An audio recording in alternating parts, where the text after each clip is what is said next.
Hello. Good morning to the conference organizers of Jamia Millia Islamia University, Department of Management Studies.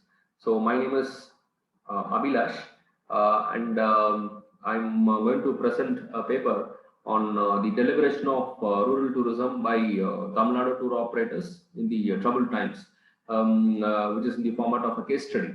So this paper is co-authored by myself. So I'm a research scholar in the Department of Tourism and Hospitality Management, Bharat Institute of Higher Education Research, Chennai. And it is also co-authored by Dr. T. Milton, Dean, Department of Tourism and Hospitality Management, Bharat Institute of Higher Education and Research. So basically, the presentation is about what is the take on the tour operators of Tamil Nadu, majorly Tamil Nadu, in promoting, in accepting rural tourism as a business concept, and also it is a mainstay. Means how far they are interested in order to accept that as a mainstay business concept as far as tourism business is concerned. So the first thing is the rural tourism domain. So basically, not only in the state of Tamil Nadu, but all over India, there is actually a lack of domain which is being created for the tourists as well as for the stakeholders who are interested to promote rural tourism in our country. So domain would be in a format of a website, or it could be a common e-commerce platform, or even in the form of business aggregations, which are actually done by major corporate companies like Yatra, MakeMyTrip. Okay, so there should be a common platform for rural tourism. So there is actually a lack of study, or there is actually a huge scope, I would say, in the area of creating domain for the concept of rural tourism. And next thing is rural tourism in Tamil Nadu could be promoted in the form of organic bunch. So majorly Tamil Nadu has got several resources for tourism development. So they have cultural tourism, they have heritage tourism, they have tourism based on leisure activities, so hill stations, beaches, all are promoted for leisure tourism activities. So linking all these circuits, linking all these destinations put together, rural tourism currently is actually promoted as the subordinate activity for all these heritage and cultural tourism. So during this pandemic time, it is very, very important for all the tour operators to think about to bring all the rural circuits into the main picture, and they should promote these products as a holistic product. So that is actually the major objective of this particular presentation and also the paper.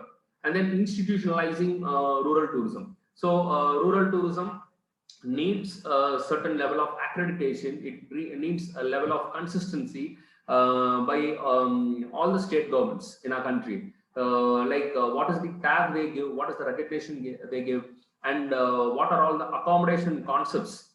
So, for example, homestays. When we talk about rural tourism, it mainly when we think about accommodations, people speak about homestays. So it is not only about homestays. There are lots of heritage houses which are licensed. So the taxi drivers, the tour guides, and the vendors in a particular destination, or the suburban hotels which are located in a rural locality, so they should be brought under one particular banner, and they should be given a tag by the corresponding state governments to work with rural tourism. So they have to be conceptualized with rural tourism. So this is a separate area, and also there could be several parameters that could be established for institutionalizing rural tourism. The next important part is tourism linkages. There are actually several studies which speaks about the readiness of the rural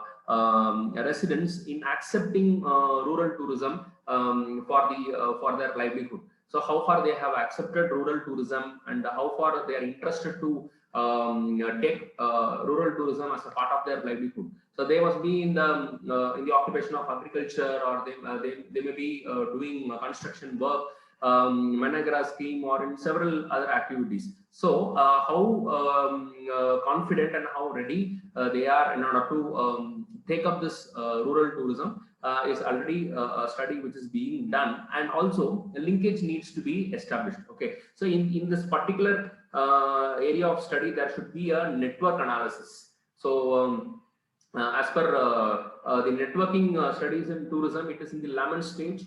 How the people are trained, and how people could receive the tourist, and will they be in a position to give them experience in a particular destination. Okay, so these are all the areas that they will have to look into it. And also coming to the times that we are undergoing, which is a very difficult time, especially for the industries like hospitality and tourism industries. The safety protocols are made highly compulsory.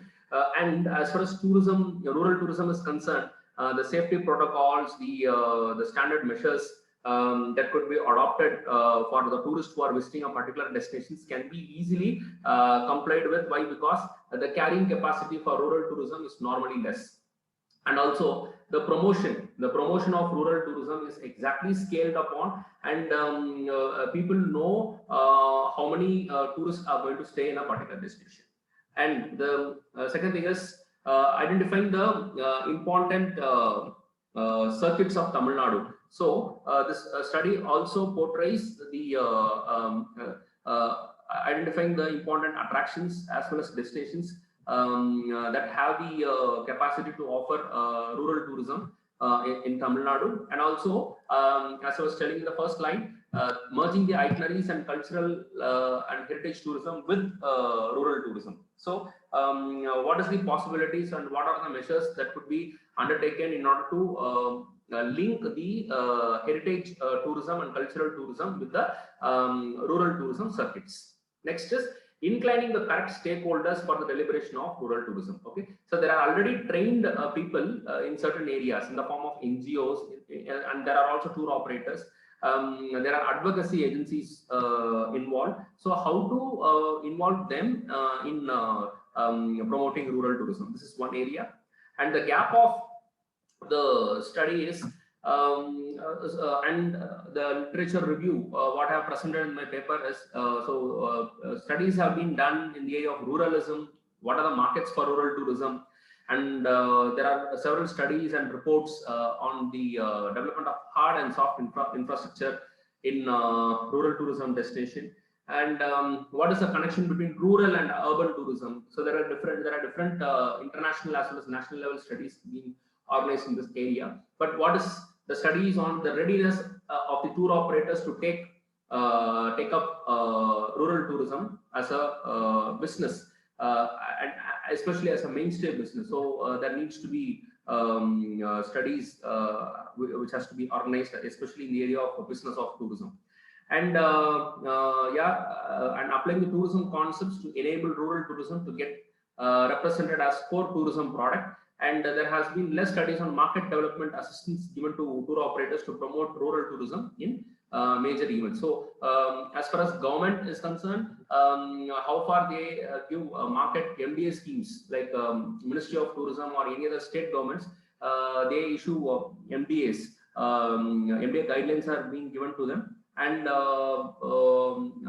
the question arises is how far rural tourism is being given an impetus in the in getting represented in the major shows, in the major travel trade shows. So that is one area. And the next important thing is the methodology of the study, which I have adopted as the qualitative research approach, obviously. And I have selected this semi-structured interview, which was administered to the specific tour operators based on judgmental sampling technique.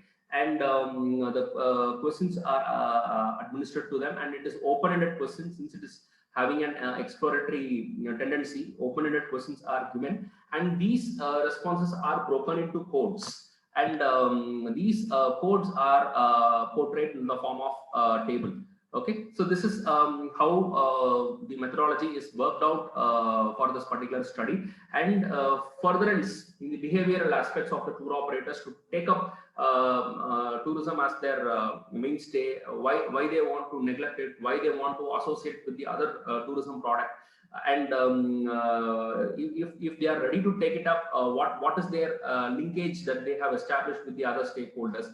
So these are the presentation of the qualitative data after analyzing the semi-structured interview. And the source of collection of the data is the Tamil Nadu Tour Operators Association and major hotel associations of all the 32 districts of major districts, because some of the districts they do have hotel associations exclusively, like the district of Udagamandalam, and certain districts they have exclusive tourist transport operators association, based on the level of volume they do in business, as well as the resources that are associated. For example, Rameshwaram does not have much very big association for hoteliers, but they do have good association for transport operators. So these areas are identified, and the questions are administered to the major tour operators and the hotels who do packages also. And in my paper, I have listed out the important attractions in Tamil Nadu where people, the tour operators, could think about promoting rural tourism as a prime or a core business. It is Kurangani, it's in the Western Ghats. Then Tadiyan Kudisai, it is actually a rural attraction which portrays the huts of the tribal residents, and a similar replica is being made here. And they also have a nature interpretation centers in the district of Dindigul, and Madurai itself is having the pilgrimage as far as the cultural attractions, and it is also surrounded by several villages which is very famous for the local and indigenous deities, mostly frequented by the foreign tourists. And then we have Karaikudi. Karaikudi is known for its mansions. The tourists, even the inbound as well as the domestic tourists, they visit Karaikudi for their mansion, and it is Nagartala architecture. And apart from this, they also go and do sightseeing in the local villages. They taste food over there, and some of the culinary sessions are offered to the tourists who would like to visit Karaikudi. And then we have Kalugumalai. Kalugumalai is a monolithic structure. It's a temple, and the villages around Kalugumalai are very famous, and it is in the near the district of Tuticorin. And then we have Tirthamalai. Tirthamalai is also a very prime village tourism or rural tourism destination, because lots of farms are located around this particular area. So the effect of organic mulch would aptly feed into these two destinations, Kalugumalai and Tirthamalai. And the results. So these are the highlights what I have received from the tour operators while presenting the data. They were talking about domain is actually required for rural tourism, and they were speaking about the sub-branding in their interviews. The interest of sub-branding is like how rural tourism can form a sub-brand with a major itineraries and packages, tour packages, which is being offered, sold to the tourist. And then interest of the Travel Trade Association to resume internal promotions, at least within India. Several travel trade associations are there, and how effectively they are internally promoting B2B promotions are happening for rural tourism. So so it is not exactly happening, so that they are saying that that should happen. If that is happening, tour operators would readily take up rural tourism across the country. And then market development assistance scheme, which is given by the state government and the central government, and how far it is an awareness is being created to the budding tour operators as well as the existing tour operators, because most of them, they don't know about the market development assistance schemes to promote their products in various parts of India as well as abroad. And then incentivizing peer-to-peer accommodation. So what is this peer-to-peer accommodation? Like we have B&B, we have homestays. Say what is the readiness of the local residents to offer their accommodation? Why? Because Taking bigger projects in the form of resorts or condominiums to a rural location requires lots of clearance, and also project implementation is not that feasible in a country like India. And moreover, several rural destinations are eco-sensitive. Sometimes forest lands would interfere. Example, Karaikudi is a destination wherein there are acres and acres of lands which falls along with the forest department. So peer-to-peer accommodation systems and schemes would work out in such particular areas. So this was also the response given by the tour operators. So encouraging homestays, they have given their opinion. It would be easy for them to do such activity if lots of homestays are given encouragement. And then the capacity building training programs for the stakeholders, like tour guides, the local interpreter in the location, and the training that would be imparted to them. And then vertical integration in the tourism industry for promoting rural tourism destination. So vertical integration is rural, for example, there could be an association for rural tourism in all the villages, in the potential destinations, and they could have connection with the tour operators, and they could have connection with the airlines by issuing some pamphlets in the in-flight magazines. So that way the tourist would also consider it in the itinerary, and it may be preferred by the tourist. And then creating full-time rural tourism package with connivance for the tourist. So according to the preference of the tourist, the purchasing behavior, there could be a exclusive package allotted, or dedicated package can be created for the tourist. So this is what I thought of presenting, and thanks for the opportunity given to me for making the presentation. I wish all the success for the conference organization, and thank you.